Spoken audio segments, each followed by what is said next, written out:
دعاء لو قُلته ربنا هيفرّج هَمّك، وهيفُك كربك، وهيكون سبب سعدك في الدنيا، وبسببه ربنا هيبعت لك اللي يسدد عنك دينك. بس قبل ما أقول لكم الدعاء ده، عايزة كل واحد فيكم يصلّي على حضرة النبي سيدنا محمد صلى الله عليه وسلم، وهاطبطب على قلب كل واحد تعبان وموجوع ومهموم ومكسور.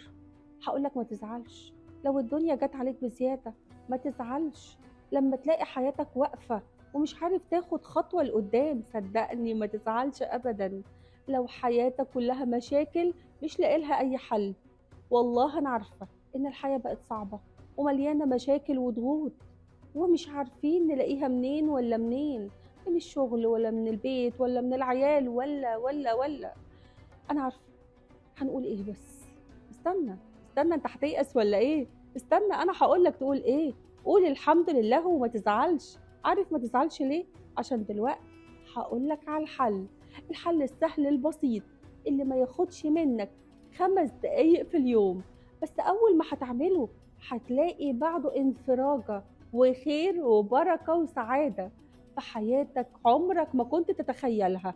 ده مش كلامي، ده كلام نبينا وحبيبنا سيدنا محمد صلى الله عليه وسلم لما لقى رجل من الأنصار يقال له أبو إمامة، فقال له النبي صلى الله عليه وسلم: يا أبا إمامة، ما لي أراك جالسا في المسجد بغير وقت الصلاة؟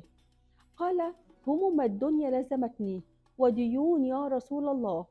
قال صلى الله عليه وسلم: أفلا أعلمك كلاما إذا قلته أذهب الله عز وجل همك وقضي عنك دينك؟ قال: قلت بلى يا رسول الله. قال صلى الله عليه وسلم: قل إذا أصبحت وإذا أمسيت اللهم إني أعوذ بك من الهم والحزن، وأعوذ بك من العجز والكسل، وأعوذ بك من جبن والبخل، وأعوذ بك من غلبة الدين وقهر الرجال. قال أبو إمامة: ففعلت ذلك فأذهب الله عز وجل همي وغمي وقضي عني ديني. صدق رسول الله صلى الله عليه وسلم. دعاء بسيط وسهل، ما ياخدش منك دقيقتين الصبح ودقيقتين قبل المغرب، بس فيه سر عظيم يزحلك همك وغمك وييسر لك أمرك ويجيب لك الأسباب والأشخاص اللي يساعدوك في تسديد دينك وقضاء حاجتك. النبي بيقول لي عايز إيه تاني؟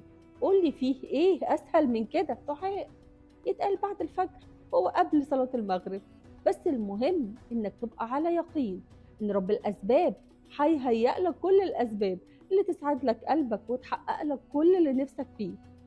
اللهم إني أسألك من خير ما سألك منه نبيك سيدنا محمد صلى الله عليه وسلم، وأعوذ بك من شر ما استعاذ منه نبيك سيدنا محمد صلى الله عليه وسلم.